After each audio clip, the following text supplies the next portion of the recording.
This is Korea. On August 10, 1945, a line was drawn across the middle of Korea. The northern part of this line came under the control of the Soviet Union, and the southern part went under the control of the United States. Under the influence of these two superpowers, Korea's future moved in different directions. In 1948, in the north, the Democratic People's Republic of Korea, North Korea. On the other hand, in the south, the Republic of Korea, South Korea, was established. In today's video, we will learn why was Korea divided into two. August 10, 1945. It was late at night. In an office in Washington, D.C., two exhausted colonels, Dean Rusk and Charles Bonesteel, were staring at a map. They had only 30 minutes, and in just 30 minutes, these two men drew a line, and that line divided Korea into two. Behind this lies thousands of years of history, imperialism, the Cold War, and the tragedy of a nation. Let's start from the beginning.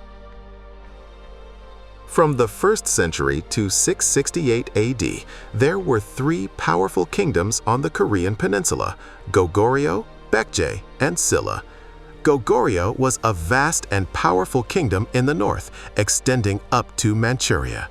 Baekje was in the southwest, which had close relations with Japan, and Silla was in the southeast. Though initially the weakest, Silla eventually emerged victorious. But in the 9th century, Silla weakened. In 1392, General Yi Seong-gae led a coup and established the Joseon dynasty. Joseon ruled Korea for more than 500 years. During this period, Korea became a Confucian state. King Sejong the Great invented the Hangul alphabet in 1443, still recognized today as one of the most scientific writing systems in the world. At the end of the 19th century, Japan became rapidly powerful after the Meiji Restoration. In 1895, after defeating China, and in 1905 defeating Russia, Japan took control over Korea. On August 22, 1910, Japan officially made Korea its colony. For the next 35 years, Koreans suffered severe oppression. On March 1, 1919, the entire Korea rose in peaceful protest against Japan, March 1st movement, which was brutally suppressed. 1945, the end of World War II. In Europe, Germany surrendered in May. In the Pacific, Japan was also on the brink of defeat.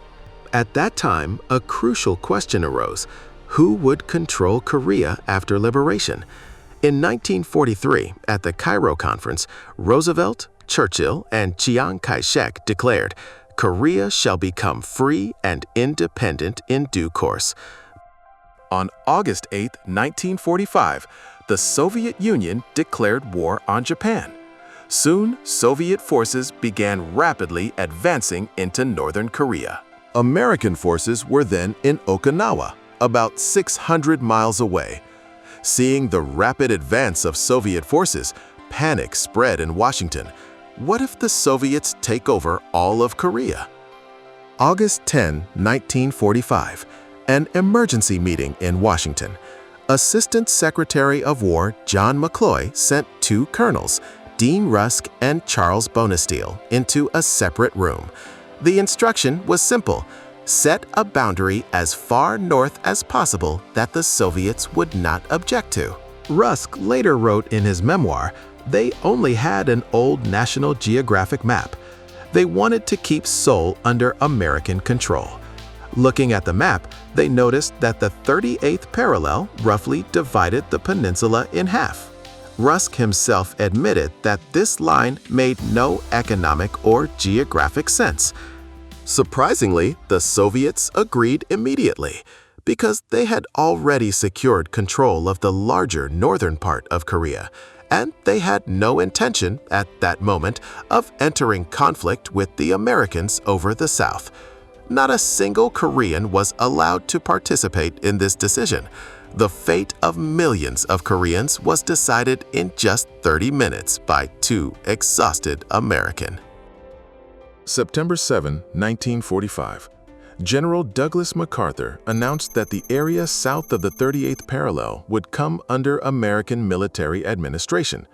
In the north, the Soviets selected their preferred leader, Kim Il-sung, a young commander who had fought guerrilla warfare against Japan in Manchuria. In the south, the Americans chose Syngman Rhee, a Korean nationalist leader who had lived in the United States for a long time.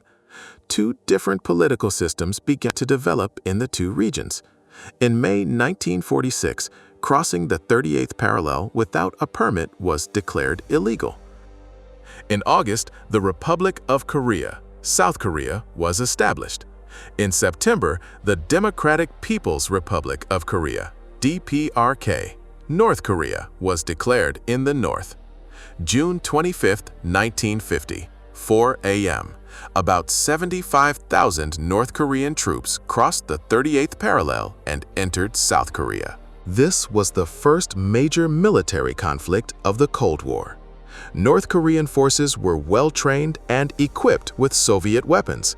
Within just 3 days, Seoul fell.